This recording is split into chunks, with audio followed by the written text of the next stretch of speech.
దేవుని వాక్యాన్ని ధ్యానం చేద్దాం.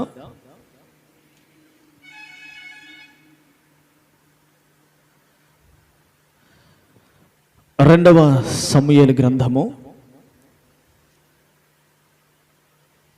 16వ అధ్యాయము 5-6 వచనాలు.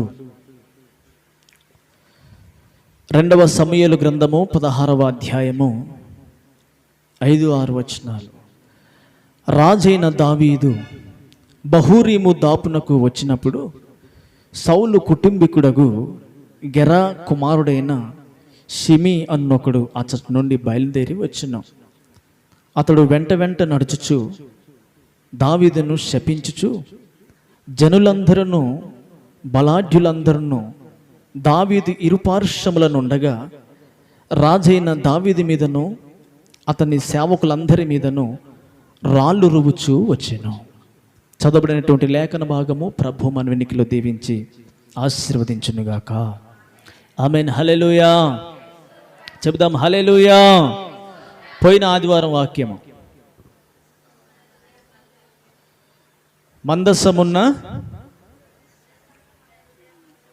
మందసము మందిలో ఉంది కానీ హృదయంలో లేని కారణాన ఆనాటి ఇశ్రాయేలు ప్రజలు ఓడిపోయారు. వారి జీవితంలో ఓటమిని చవి చూశారు.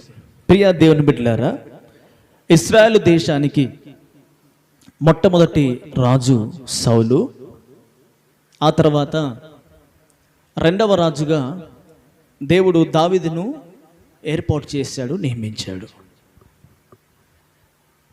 దావీదు చక్కగా పరిపాలన చేశాడు. 40 సంవత్సరాలు దావీదు ఇజ్రాయెల్ దేశాన్ని పరిపాలించాడు.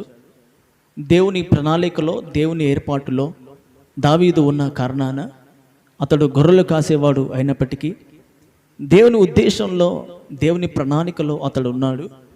బైబిల్లో రాయబడి ఉంది, దేవుడుకు దావీదు ఇష్టానుసారుడైన మనుష్యుడు అని రాయబడి ఉంది. దేవునికి దావీదు ఇష్టానుసారుడైన మనుష్యుడు అని రాయబడి ఉంది. ఇష్టానుసారుడు అనగా దేవుని ఇష్టాన్ని అనుసరించి నడుచుకునేవాడు అని అర్థం. దేవుని ఇష్టాన్ని అనుసరించి నడుచుకునేవాడు. దావీదు చక్కగా పరిపాలన చేస్తూ ఉన్నాడు. ఆ పరిపాలన చేస్తున్న కాలంలో ఎన్నో సంఘటనలు దావీదు జీవితంలో జరిగాయి. అలా జరిగిన సంఘటనలో ఒక సంఘటనను మనం చదువుకున్నాం. దావీదు పరిపాలన చేస్తున్నప్పుడు దావీదు మీదికి చుట్టుపక్కల దేశాల నుంచి అనేక శత్రువులు దండెత్తి వచ్చారు. వారందరినీ కూడా దావీదు జయించాడు. జయించాక దావీదుకు శ్రమ ఎక్కడ ప్రారంభమైందంటే తన ఇంట్లో ప్రారంభమైంది. అనగా తన కుమారుల్లో ఒక కుమారుడైనటువంటి అబ్షాలోము తన తండ్రి రాజు అయినటువంటి దావీదు మీదకి దండెత్తి వచ్చాడు. తన తండ్రి మీద తిరుగుబాటు చేశాడు. తండ్రి సింహాసనాన్ని తాను అధిష్ఠించాలని, తండ్రిని రాజుగా త్రోసివేసి తాను రాజు అవ్వాలని, తండ్రి సింహాసనం మీద ఆశ కలిగి, తృష్ణ కలిగి, తండ్రితో ఉన్నటువంటి కొంతమందిని తన వైపు తిప్పుకొని తండ్రి మీద తిరుగుబాటు చేస్తాడు. కన్న కొడుకే తిరుగుబాటు చేస్తాడు. ఆ విషయం దావీదుకు తెలిసి అబ్షాలోము అనేక మందిని తీసుకొని, సైనికులను తీసుకొని దావీదు మీదికి యుద్ధానికి వస్తున్నాడు అనే విషయాన్ని దావీదుకు తెలియగా దావీదు సింహాసనాన్ని విడిచిపెట్టి తనతో ఉన్న కొంతమందిని తీసుకొని, సైనికులను తీసుకొని, తనకు నమ్మకమైన వారిని తీసుకొని పారిపోతూ ఉంటాడు. అనగా తండ్రి కుమారులు గొడవ పడితే బాగుండదు కదా. తండ్రి ఏమో రాజు, కుమారుడు వచ్చి తండ్రితో యుద్ధం చేస్తే ప్రజల దగ్గర అవమానం కలుగుద్ది. అయ్యో, అతనితో యుద్ధం చేయడం కంటే ఈ సింహాసనం విడిచిపెట్టి నేను పోవడం మంచిది. అతడు ఒకవేళ రాజుగా సింహాసనం ఎక్కి రాజరికం చేస్తే చేయనీయు అని తండ్రి మనసును దావీదు అక్కడ కనపరిచాడు. అతనితో యుద్ధం చేయలేక కాదు, కుమారుని ఓడించలేక కాదు, కానీ కుమారునితో గొడవ పడుతూ ఉంటే, కుమారుతో యుద్ధం చేస్తూ ఉంటే ఇశ్రాయేలు ప్రజలు, దేవుని నామానికి ఇశ్రాయేలు ప్రజలు రకరకాల అవమానం తీసుకువస్తారనే ఉద్దేశం చేత నేను రాజుగా లేకపోయినా పర్వాలేదు, నా కొడుకుతో యుద్ధము చేయను అని దావీదు తన తండ్రి మనసును కనపరిచి, కుమారుడు వస్తుండగా అతడు పారిపోతాడు సింహాసనాన్ని విడిచిపెట్టి. అలా పారిపోతూ అరణ్యంలోనికి వెళ్ళి, ప్రియ దేవుని బిడ్డలారా,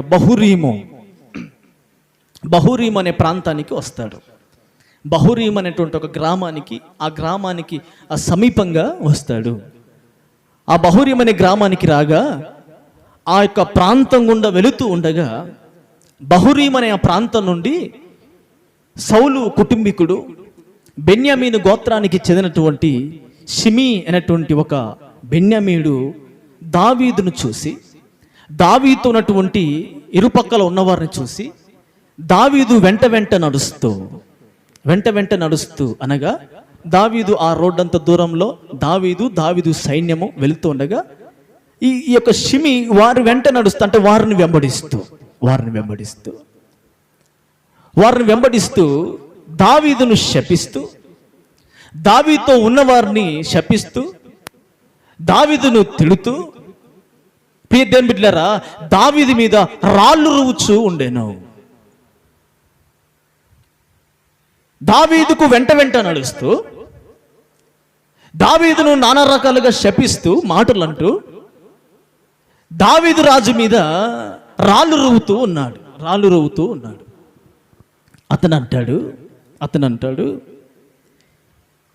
ఏమని మాట్లాడతాడంటే 7వ వచనంలో, ఈ షిమి దావీదును ఎలా తిడుతున్నాడంటే, నరహంతకుడా, దుర్మార్గుడా, చీపో,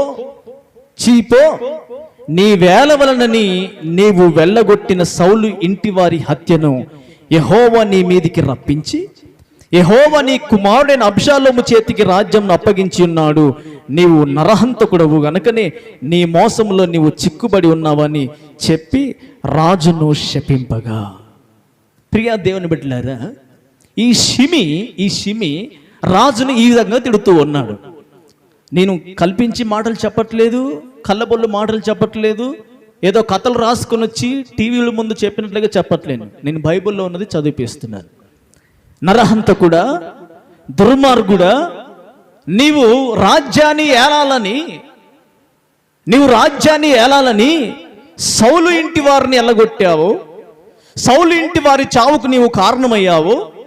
సౌలు ఇంటి వారికి వచ్చిన శాపానికి నువ్వు కారణమయ్యావు. సౌలు ఇంటి వారు చనిపోయారు, హత్య చేయబడ్డారు. ఆ హత్య నీ మీదకి వచ్చింది, చీపో అని చీదరించుకుంటూ రాళ్ళు రువ్వుతూ ఉన్నాడు. నా ప్రియ దేవుని బిడ్డలారా, ఈ మాటలు ఎవరు అంటున్నారంటే షిమి అంటున్నాడు. ఈ షిమిని అంటాను నేను, ఈడు ఆఫ్ మైండ్ గాడు. ఈ షిమి అనేవాడు సగము బుద్ధి కలిగిన వాడు, సగం మైండ్ ఉన్నవాడు. ఇతనికి వాస్తవాలు తెలియదు, ఇతనికి నిజాలు తెలియదు. దావీదు ఎవరో, దావీదు ఎలాంటి వాడో, దావీదు నరహంతకుడా, దావీదు దుర్మార్గుడా, దావీదు సౌలు వెళ్ళగొట్టాడా, ఇవన్నీ కూడా ఇతనికి తెలియదు. ఇతడేమో బహురీములో ఉంటాడు, దావీదేమో యెరూషలేములో ఉంటాడు. దావీదు ఎలాంటి వాడనే సంగతి ఇతనికి తెలియకుండా ఎవరో చెప్పిన మాటలు పట్టుకొని, ఎవరో చెప్పుడు మాటలు విని, ఈ నోట ఆ నోట చెప్పిన మాటలు విని దావీదు నరహంతకుడు అని అంటూ ఉన్నాడు. దావీదు అంటే సౌలును వెళ్ళగొట్టాడా? సౌలు రాజే దావీదును చంపడానికి తరుముతూ వచ్చాడండి. దావీదు ఏ రోజు కూడా సౌలును వెళ్ళగొట్టలేదు. సౌలు చావుకు కారణము దావీదు కానే కాదు. కాకపోయినప్పటికీ ఈ యొక్క ఆఫ్ మైండ్ కలిగినటువంటి షిమి అంటాడు, మనుషుల మాటలు విని, ఎవరో చెప్పుడు మాటలు విని, అది వాస్తవమో కాదో తెలుసుకోకుండా నువ్వు నరహంతకుడవు, నువ్వు సౌలును వెళ్ళగొట్టావు, నువ్వు దుర్మార్గుడవు, నువ్వు మోసగాడవు, చీపో, నీ మీదికి శాపం వస్తుంది, సౌలు కుటుంబం చచ్చిపోవడానికి కారణం నీవే అన్నట్టుగా మాట్లాడుతూ ఉన్నాడు. ప్రియా దేవుని బిడ్డలారా, ఈ షిమికి తెలియకపోవచ్చు కానీ సౌలు చనిపోవడానికి కారణము మనకు తెలుసా? పోనీ మీకు తెలుసా? సౌలు కుటుంబీకుల మీదకి శాపం ఎందుకు వచ్చింది తెలుసా? చాలా కారణాలు ఉన్నాయి, కానీ 3 ప్రాముఖ్యమైన కారణాలు చెప్తాను.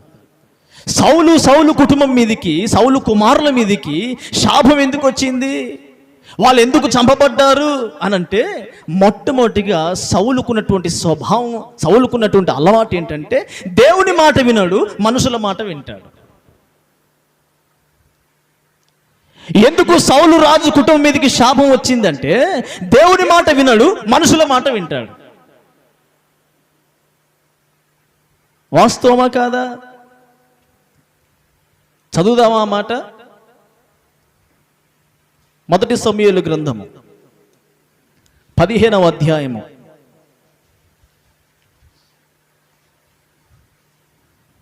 1 సమూయేలు గ్రంథము 15వ అధ్యాయము 24వ వచనం.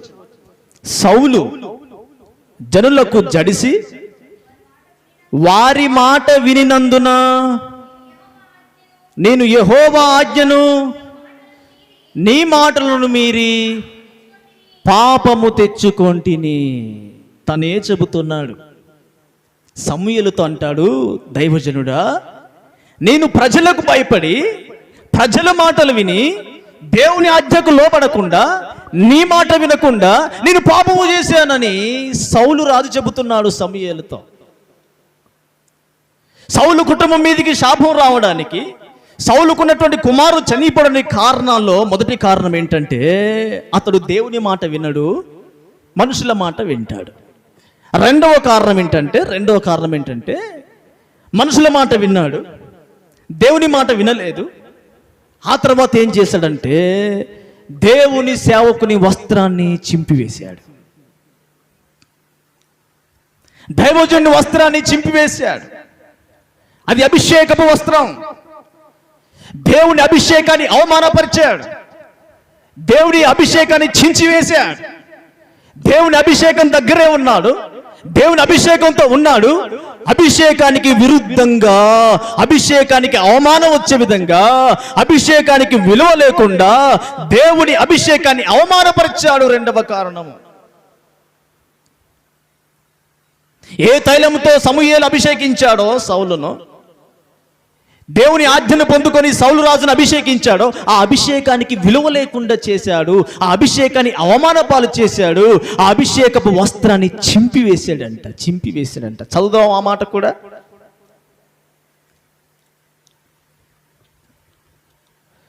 15వ అధ్యాయము 27వ వచనము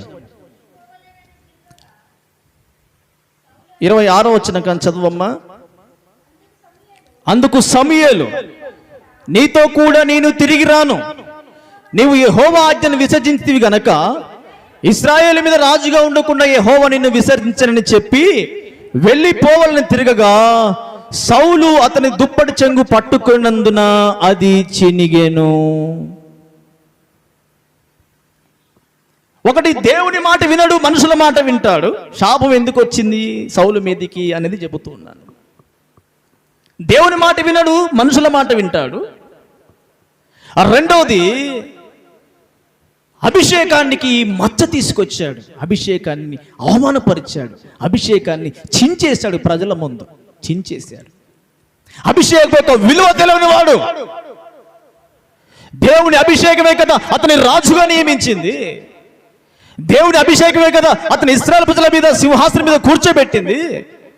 ఆ అభిషేకపు విలువ తెలియకుండా ఆ అభిషేకపు వస్త్రాన్ని, దైవజనుని వస్త్రాన్ని చింపేశాడు. అనగా దైవజనుని అభిషేకాన్ని అవమానపరిచిన వ్యక్తిగా ఉన్నాడు.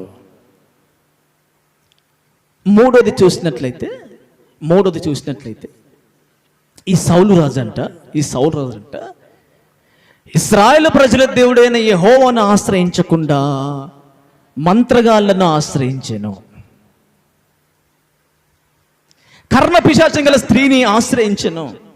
మారువేషం ధరించుకొని మంత్రగత దగ్గరికి వెళ్ళి, కర్ణ పిశాచం గల స్త్రీ దగ్గరికి వెళ్ళి ఆమెను ఆశ్రయించెను. ఎందుకు వచ్చింది సౌలు కుటుంబం మీదకి శాపం?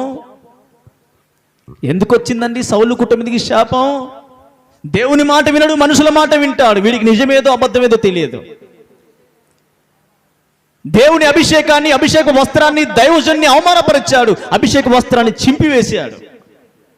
మూడవది, దేవుడి దగ్గరికి వెళ్ళి మొరపెట్టి దేవుణ్ణి ఆశ్రయించాల్సింది పోయి కర్ణ పిశాచ స్త్రీని ఆశ్రయించను, మంత్రగత్తెలను ఆశ్రయించను, వారి దగ్గరికి వెళ్ళాను.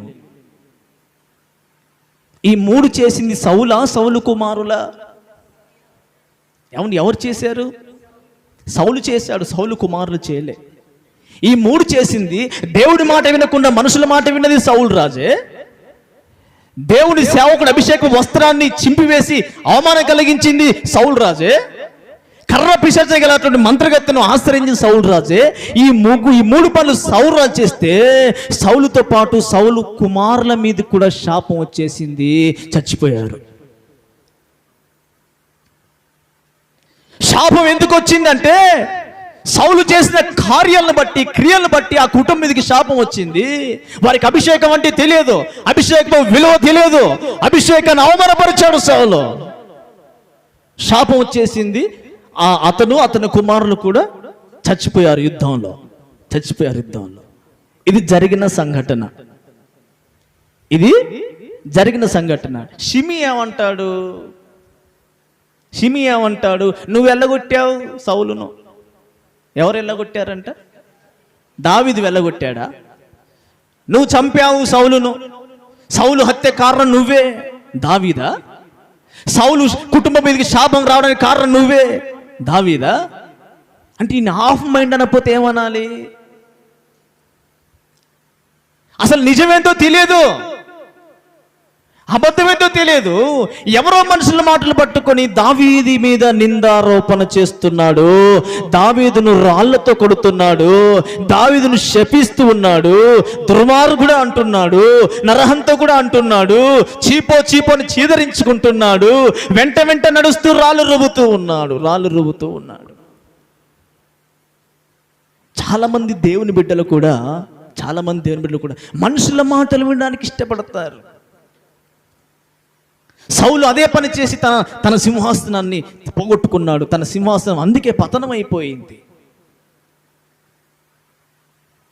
దేవుడు ఏం మాట్లాడుతున్నాడో, దేవుని ఉద్దేశం ఏంటో, దేవుడు ఏమి మన జీవితంలో నేర్పించనై ఉన్నాడో, దేవుని చిత్తం ఏమైందో దేవుని కొరకనే పెట్టు. దేవుని మాట వినడానికి చేత కాదు, దేవునితో మాట్లాడడానికి చేత కాదు, మనుషుల మాటలు విని జరిగిన సంఘటన ఇది.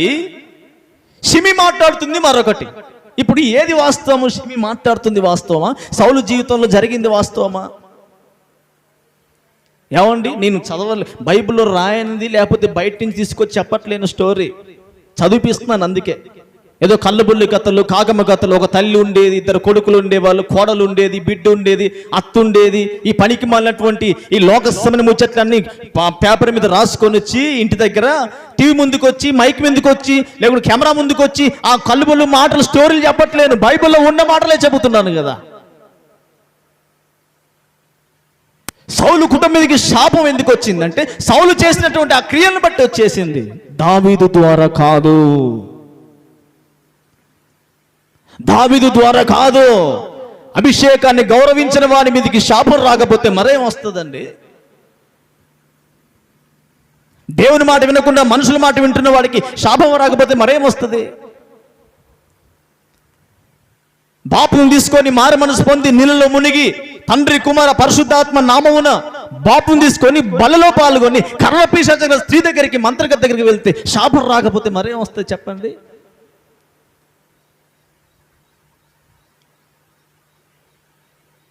సౌలు కుటుంబం మీదకి శాపం వచ్చింది అతడు చేసిన కార్యాలను బట్టి.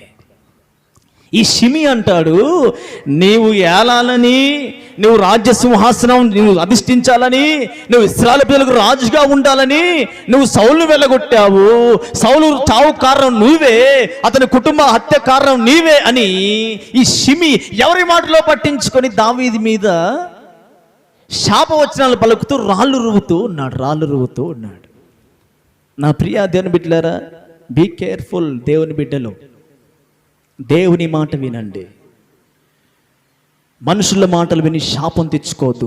సౌలు కుటుంబంలాగా మనుషుల మాటలు విని శాపం తెచ్చుకోవద్దు. వాళ్ళు ఎవరైనా సరే దేవుని మాట విను. నీవు అభిషేకించబడ్డ వ్యక్తివి కదా, దేవుడు యేసు రక్తం నిన్ను కడిగాడు కదా, అభిషేకపు వస్త్రాన్ని చింపుతూ ఉన్నావు. అభిషేక వస్త్రం అనగా అవమానం కలిగిస్తున్నావు దేవుని అభిషేకానికి. నువ్వు ఆశ్రయించాల్సింది దేవుణ్ణి, మంత్రగత్తల్ని కాదు.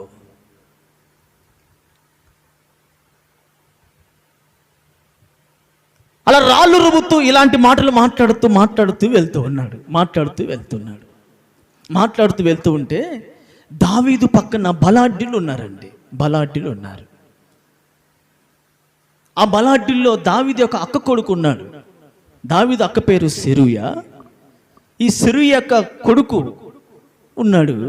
ఆ కొడుకు అంటాడు దావీదుతో, రాజా, ఏలినవాడా, ఈ చచ్చిన కుక్క ఎవరు? చదువుదామా?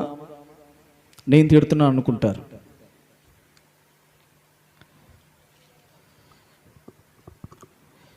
తొమ్మిదో వచనము, 2వ సమూయేలు గ్రంథము 16వ అధ్యాయము 9వ వచనం. సెరూయా కుమారుడైన అబీషై, ఈ చచ్చిన కుక్క నా ఏలినవాడవును రాజువు నగు నిన్ను శపించనేలా, చిత్తమైతే నేను వానిని చేరబోయి వాని తల ఛేదించి వచ్చేదను. దావీదు పక్షాన బలాఢ్యులు ఉన్నారు, సైనికులు ఉన్నారు. దావీదు యొక్క అక్క కుమారుడు అబీషై ఉన్నాడు, సెరూయా కుమారుడు. ఈ అబీషై కూడా దావీదు దగ్గరనే సైనికుడిగా పనిచేస్తున్నాడు. ఈ అబీషైకి రోషం వచ్చి అంటాడు, ఈ చచ్చిన కుక్క, ఈ షిమి అది బ్రతుకున్న కుక్క కాదు, చచ్చిన కుక్క, కంపు కొట్టే కుక్క. అది చచ్చిన కుక్క దగ్గర ఏమొస్తుందండి? ఏముంటే చచ్చిన కుక్క దగ్గర సువాసన వస్తుందా? ఏమొస్తుంది? పురుగులు పడి కంపు వాసన వస్తుంది. ఈ చచ్చిన కుక్కను ఎవడొకడు తాడుగట్టి, కాలుకు తాడుగట్టి తీసుకుపోయి అక్కడ ఊరు బయట పడేసి వస్తాడు. ఇంట్లో తీసుకొచ్చుకొని పూజ చేసుకుంటాడా? అది ఇంట్లో పెంచిన కుక్క అయినా సరే పెట్టుకుంటామా ఇంట్లో? ఈ యొక్క అబీషై అంటాడు, నా ఏళ్ళవాడవు నీవు, నా రాజువు నీవు, ఈ చచ్చిన కుక్క, ఈ షిమి నిన్ను శపించడం ఏంటి? నీ చిత్తమైతే నువ్వు ఆర్డర్ ఇస్తే నువ్వు అంటే నేను వెళ్ళి వాని దగ్గరికి పోయి వాని తల నరికి తీసుకొని వస్తా అన్నాడు. అసలు ఇతడు ఎవరు? ఈ యొక్క షిమి ఎవరు? అన్యుడు కాదు, దేవుని ఎరగని వాడు కాదు, దేవుడు అంటే తెలియని వాడు కాదు. యాకోబుకు 12 మంది కుమారులు, వారిలో చివరి వాడైనటువంటి బెన్యామీను గోత్రానికి చెందిన వాడండి. ఇతడు ఇశ్రాయేలీయుడు. అబీషై అంటాడు, ఈ చచ్చిన కుక్క నిన్ను శపించడం ఏంటి రాజా? ఇంతమంది బలాఢ్యులో ఉన్నాం, ఇంతమంది సైనికులు ఉన్నాం, నిన్ను శపించడం ఏంటి? నువ్వు ఒకవేళ అంటే నీ చిత్తమైతే వెళ్ళి అతని తలను ఛేదించి తీసుకొని వస్తాను నీ దగ్గరికి. ఈ షిమి ఇన్ని రకాలుగా మాట్లాడుతూ ఉంటే, ఇన్ని రకాలుగా తిడుతూ ఉంటే దావీదు మౌనంగా వెళ్ళిపోయాడు. అంటే దావీదు చేతగాని వాడా? దావీదుకు బలం లేదా? దావీదు షిమికి భయపడుతున్నాడా? లేకపోతే షిమి నేరారోపణ చేస్తున్నట్టు, షిమి శపిస్తున్నట్టు దావీదు నరహంతకుడా? లేకపోతే సౌలు కుటుంబాన్ని వెళ్ళగొట్టాడా? దావీదు తప్పు చేశాడా? సౌలు కుటుంబాన్ని చంపాడా? ఇన్ని రకాలుగా షిమి మాట్లాడుతూ ఉన్నా, షిమి అనే మాటలు దావీదుకి వినబడుతూ ఉన్నాయి. వెంట నడుస్తూ అంటున్నాడు, దూరంగా లేడు, దావీదుకు సమీపంగానే ఉన్నాడు. ఈ షిమి ఏం మాట్లాడుతున్నాడో ఈ మాటలన్నీ కూడా దావీదుతో ఉన్న సైనికులకు వినపడుతూ ఉన్నాయండి. ఇవన్నీ వినపడుతున్నా దావీదు సైలెంట్గా మౌనంగా వెళ్ళిపోతూ ఉన్నాడు. అంటే చేతగాక, బలం లేక, లేకపోతే భయపడి తనేదో దుర్మార్గుడు, నరహంతకుడని, మోసగాడని వెళ్ళిపోతున్నాడా? దావీదు శక్తి లేక వెళ్ళిపోతున్నాడా? ప్రియ దేవుని బిడ్డలారా, దావీదుని గురించి దావీదు స్నేహితుడు హూషై అని ఒక ఆయన ఉంటాడు. దావీదు స్నేహితుడు హూషై ఉంటాడు. హూషై అంటాడు, అబ్షాలోమా, నీ తండ్రిన దావీదున్నాడే, అతను మామూలు వ్యక్తి కాదు, మహాబలాఢ్యుడు అని అంటాడు. అతను మహాబలాఢ్యుడు. ఈ హూషై అంటాడు దావీదు ఎలాంటి వాడంటే మహాబలాఢ్యుడు. చేతులు ఆయుధాలు లేకుండా ఆయుధాలు కలిగి ఉన్నటువంటి చెట్టంత ఎత్తున్న గొల్యాతును ఈజీగా వెళ్ళిపోయి చంపేసి వచ్చినటువంటి బలవంతుడు దావీదు. దావీదుకు బలాఢ్యుడు, అభిషేకం ఉంది, సైనికులు ఉన్నారు. దావీదుకు చేతగాక కాదు. హూషై అంటాడు, నీ తండ్రి మామూలు వాడు కాదు అబ్షాలోమా, మహాబలాఢ్యుడు. అడవిలో పిల్లల్ని పోగొట్టుకున్న ఎలుగుబంటులు ఏ విధంగా ఆవురం తిరుగుతాయో అలా రోషం కలిగి ఉన్నవాడు మీ దావీదు, మీ తండ్రి. అతనితో ఉన్నవారు కూడా. అంత మాత్రమే కాదు, మీ తండ్రి అయినటువంటి దావీదు ఉన్నాడే, అందరూ యుద్ధ పంక్తిలో కూర్చొని అందరు అరణ్యంలో ఒక దగ్గర పడుకుంటే మీ తండ్రి ఎక్కడ ఉంటాడో కూడా తెలియదు, వారితో కలిసి ఉండడు, అతడు ఏ గుహలో ఉంటాడో, ఏ స్థలంలో ఉంటాడో నీ తండ్రిని దావీదుని కనుక్కోవడం కష్టం. అంతటి నేర్పరి, యుద్ధమందు ప్రవీణుడు నీ తండ్రి. ఎలాంటి వ్యక్తినైనా ఈజీగా చంపగలిగినటువంటి బలాఢ్యుడు నీ తండ్రి. అంతటి బలం ఉన్నవాడు, యుద్ధంలో ప్రవీణుడు, చాలా జ్ఞానం తెలివి కలిగిన వాడు, అభిషేకం కలిగిన వాడు, షిమీ తిడుతుంటే మౌనంగా వెళ్ళిపోతున్నాడు చేతగాకనా, షిమిని ఏం చేయలేకనా. ఒకవేళ షిమీ ఇలా అనుకుంటుండొచ్చు, నేను ఎంత తిట్టినా, నేను ఎన్ని రకాల మాట్లాడినా, నీ ఎన్ని రకాలుగా శాపం పలుకుతూ ఉన్నా, రాళ్ళతో కొట్టినా నన్నేమి చేయలేకపోతున్నాడు. దావీదుతో ఉన్నటువంటి సైనికులు కూడా నన్నేమి చేయలేకపోతున్నారు అనేటువంటి ఆలోచన షిమీ కలిగి ఉండొచ్చు. దావీదు పక్షాన, దావీదు తరపునటువంటి అభిషేక్ అంటాడు, నీ చిత్తమైతే. నా ప్రియ దేవుని బిడ్డలారా, అప్పుడు దావీదు అంటాడు, సెరూయా కుమారులారా,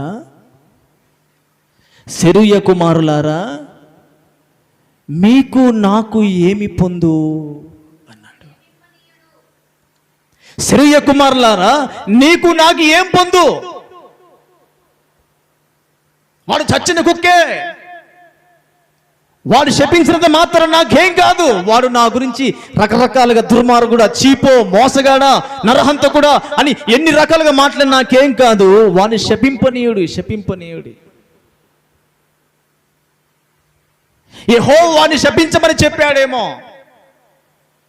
యెహోవా అతనికి ఆజ్ఞ ఇచ్చాడేమో నన్ను శపించనీయు. నా కన్న కొడుకే నా మీద తిరుగుబాటు చేశాడే, ఆ బెన్యామీయుడు శపిస్తే ఏంటి ఆశ్చర్యం అని అంటాడు. చదవండి ఆ మాట, 11వ వచనము. అభిషేయితోనూ తన సేవకులతోనూ పలికినదేమనగా, నా కడుపున పుట్టిన నా కుమారుడే నా ప్రాణము తీయజూచుండగా ఈ బెన్యామీయుడు ఈ ప్రకారం చేయుట ఏమి ఆశ్చర్యము, వాని జోలికి మానుడి, యెహోవా వానికి సెలవిచ్చున్నాడు గనుక వానిని శపింపనీయుడి. ప్రియ దేవుని బిడ్డలారా, దావీదు మనస్సు ఇది. దావీదు మనస్సు ఇలాంటిది. దావీదు అభిషేకానికి, దేవుని చిత్తానికి, దేవుని ఇష్టాన్ని అనుసరించి నడుచుకునేవాడు దావీదు.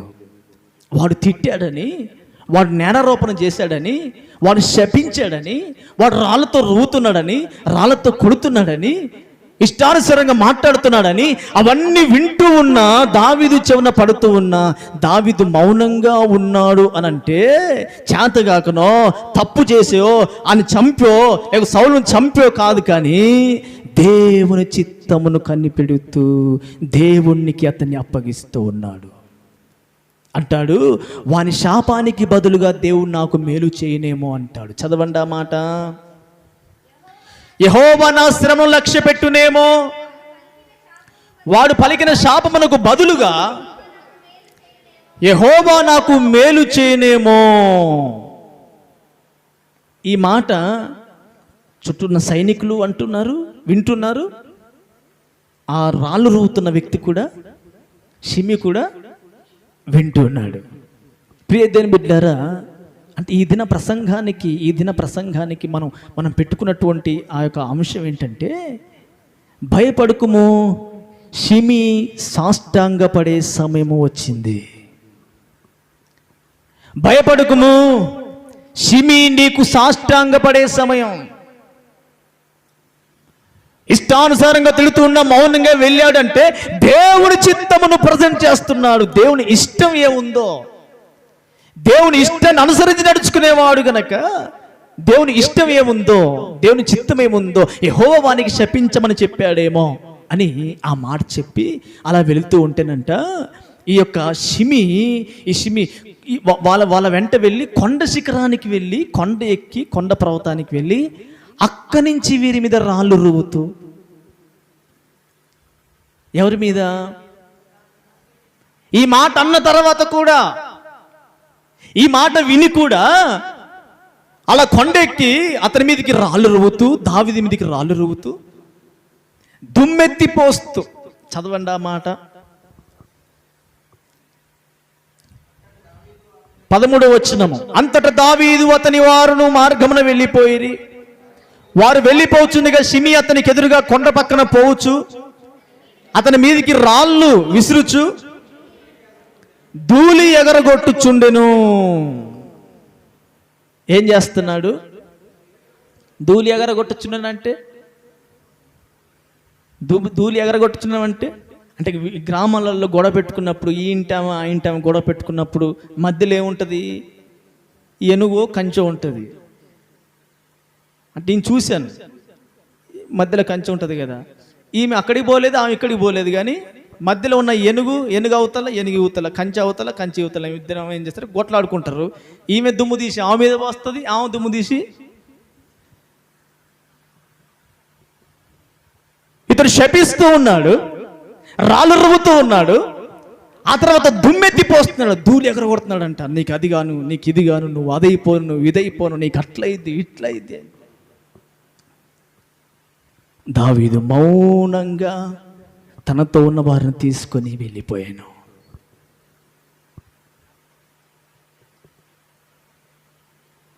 రాజుగా సింహాసనం అధిష్ఠించాలనుకున్నటువంటి అబ్షాలోము చనిపోయాడు. అబ్షాలోము చనిపోగానే ప్రజలందరూ కూడా మళ్ళీ దావీదు దగ్గరికి వచ్చారు. దావీదును నువ్వు మాకు రాజుగా ఉండాలి అన్నారు. ఆ తర్వాత తిరిగి దావీదున్నటువంటి సైనికులందరూ కలిసి నదిని దాటి యెరూషలేముకు వెళుతూ ఉన్నారు. ఆ నదిని దాటి యెరూషలేముకి వెళుతూ ఉండగా బెన్యామీయుడటువంటి షిమితో ఉన్నటువంటి 1000 మంది. 16వ వచనము 2వ సమూయేలు గ్రంథము 19వ అధ్యాయము. అంతలో బహూరీమునందున్న బెన్యామీయుడగు గెరా కుమారుడైన షిమి త్వరపడి రాజైన దావీదుని ఎదుర్కొంటకై యూదా వారితో కూడా వచ్చెను. అతని యొద్ద 1000 మంది బెన్యామీనీలు ఉండిరి. మరియు సౌలు కుటుంబమునకు సేవకుడగు సీబాయను అతని 15 కుమారులు అతని 20 మంది దాసులను వచ్చి రాజు ఎదుట నది దాటిరి. రాజు ఇంటి వారిని అవతలకు దాటించుటకు రాజు దృష్టికి అనుకూలమైన దాన్ని చేయుటకును రేవు పడవను యువతలకు తెచ్చి ఉండిరి. అంతటా గెరా కుమారుడగు షిమి వచ్చి రాజు యొర్దాను నది దాటిపోగానే అతనికి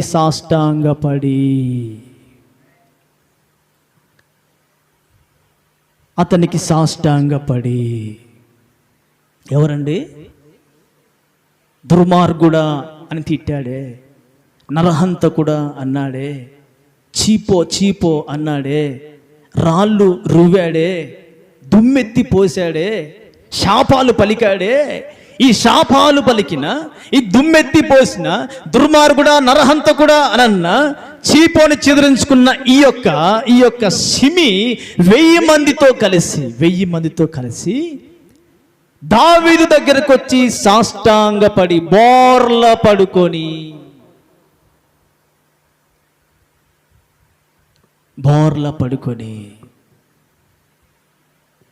అంటాడు, నా ఏలినవాడవగు రాజా, దయచేసి నేను అన్న మాటలు జ్ఞాపకం ఉంచుకోకు. నీ ఎదుట నేను పాపం చేశాను. నిన్ను అన్న మాటలు, నిన్ను తిట్టిన మాటలు తప్పు అని నాకు తెలుసు. తప్పు అని నాకు తెలిసింది. నేను పాపం చేశానని తెలిసింది. దయచేసి నన్ను జ్ఞాపకం ఉంచుకొని ఆ కోపాన్ని నీ మనసున పెట్టుకోకు. ప్రియ దేవుని బిడ్డలారా, షిమి నీకు సాష్టాంగపడే సమయం ఎప్పుడు అంటే నువ్వు దేవుని చిత్తాన్ని అనుసరించి నడుచుకున్నప్పుడు. షిమి అనబడిన నీ విరోధి, నీ శత్రువు నీకు సాష్టాంగపడే సమయం ఎప్పుడంటే నువ్వు దేవుని ఇష్టాన్ని అనుసరించి నడుచుకున్నప్పుడు. కంటికి కన్ను, పంటికి పన్ను, మాటకు మాట, దెబ్బకు దెబ్బ నువ్వు కొట్టినప్పుడు కాదు.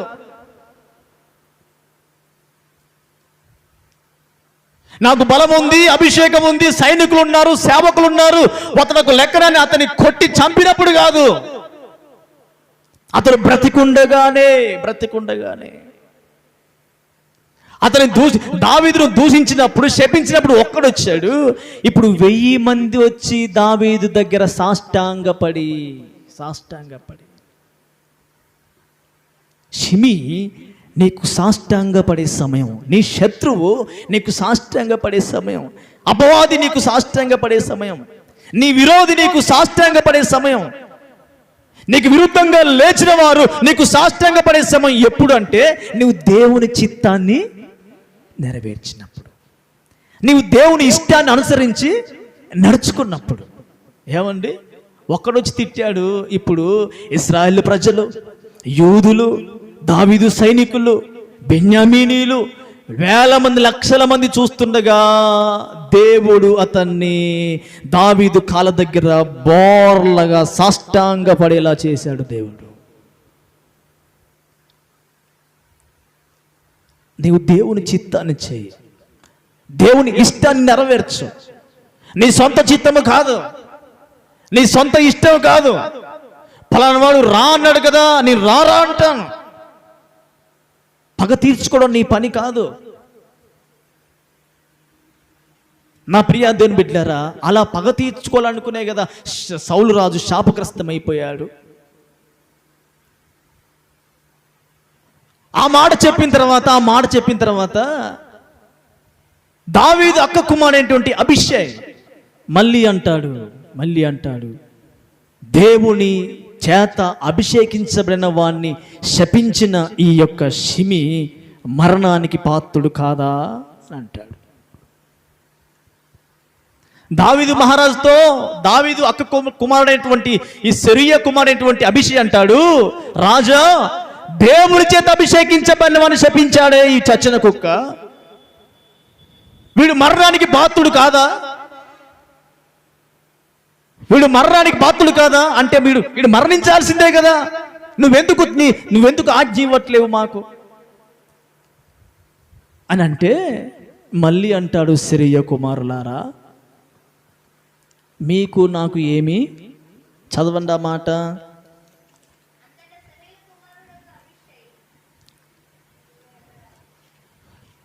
21వ అధ్యాయమా, చదవండి.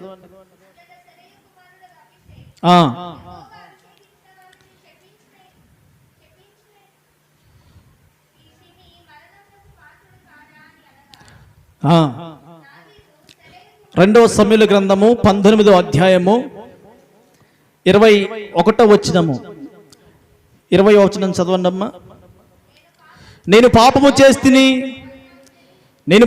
చేస్తినని నాకు తెలిసినది గనుక యోసేపు వారందరితో కూడా నా ఏలినవాడవును రాజునగు నిన్ను ఎదుర్కొంటకు నేను ముందుగా వచ్చిన్నాను. అంతటా సెరూయా కుమారుడు అబీషై యెహోవా అభిషేకించిన వాని శపించిన ఈ షిమీ మరణమునకు పాత్రుడు కాడా అని అనగా, దావీదు సెరూయా కుమారులారా, మీకు నాకు ఏమి పొందు?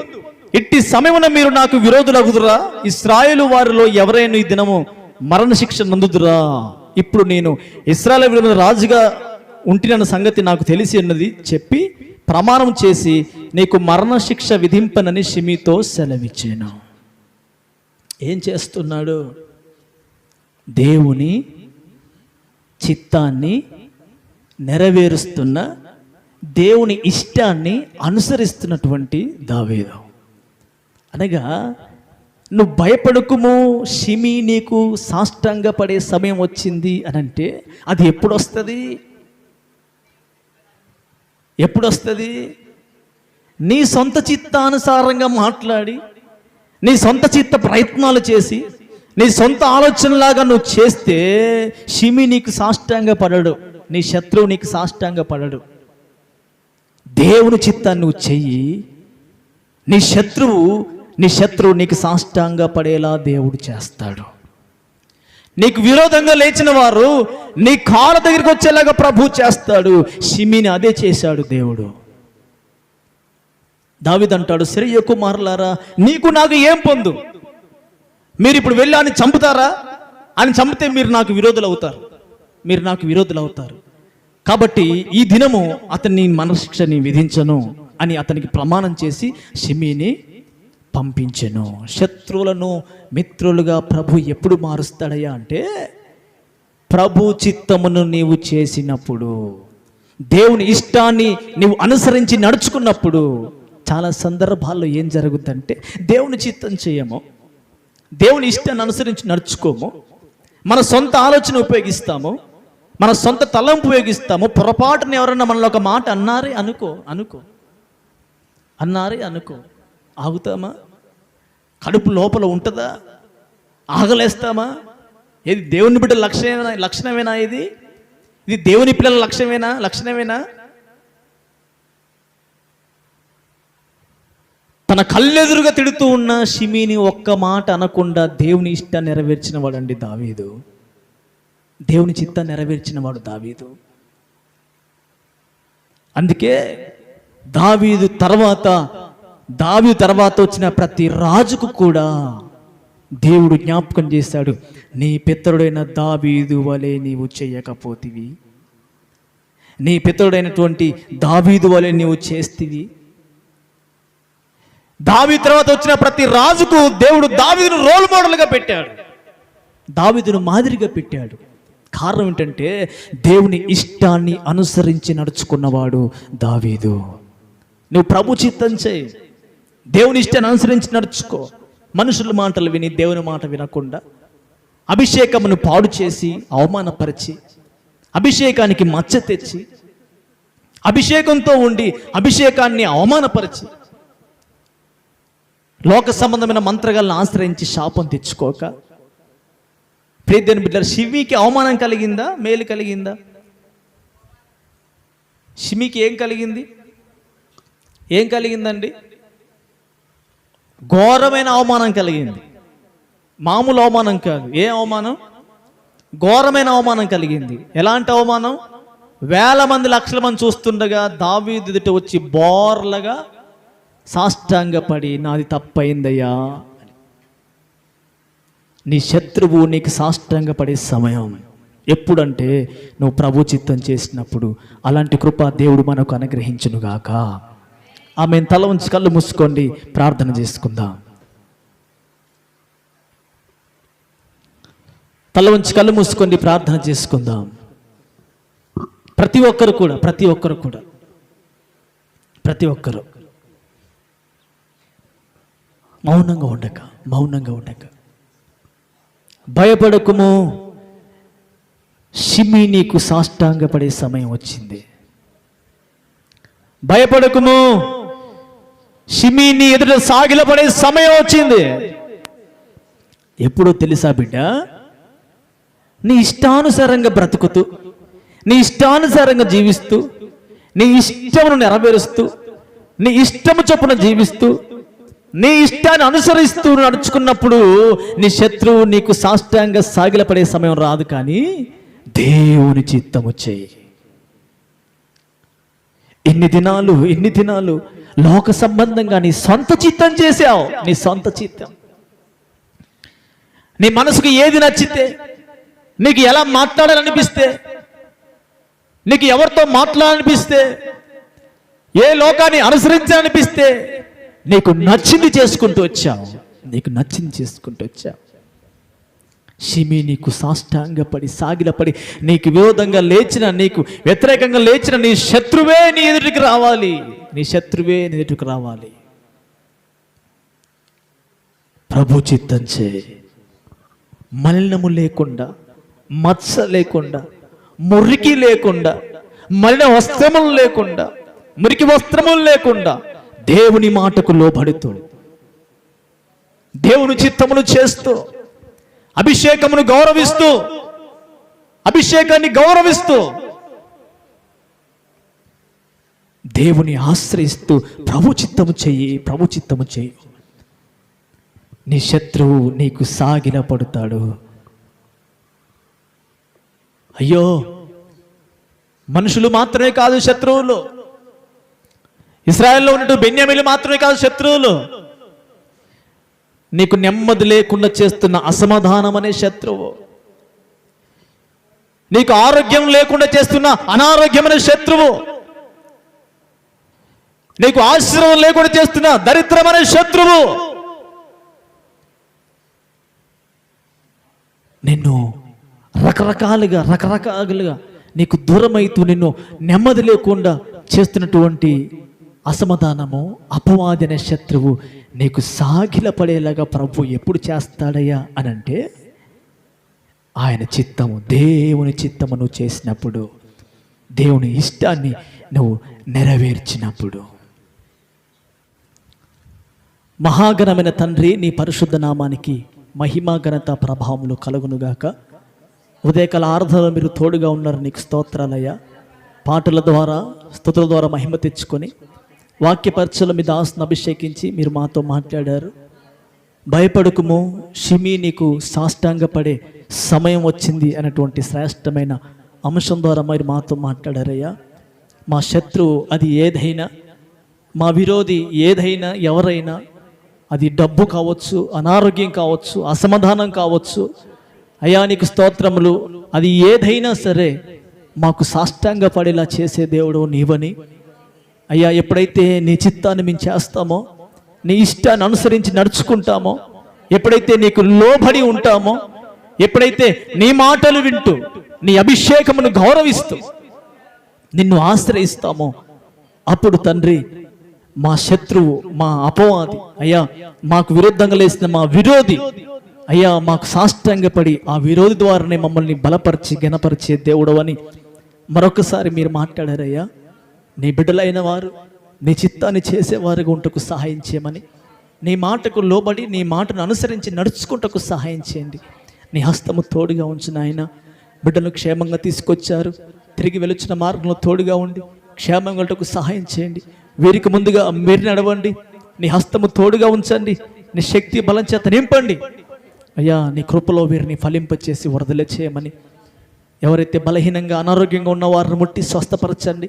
ప్రతి కుటుంబాన్ని బలపరిచి వర్ధల చేయమని, ప్రతి ఒక్కరిని ఆశీర్వదించమని, కరోనా వైరస్ మహమ్మారి నుంచి నీ బిడ్డలకు విడుదల కలిగించమని, ప్రపంచ దేశానికి విడుదల కలిగించమని అయ్యా, మమ్మల్ని అందరినీ కూడా బలపరిచి భద్రపరచమని, విత్తబడిన కానుకలు దీవించి ఆశీర్వించి రెట్టింపుల కుటుంబాన్ని కలిగించండి. నమ్మకంగా నీ సేవకు వాటకు సహాయం చేయండి.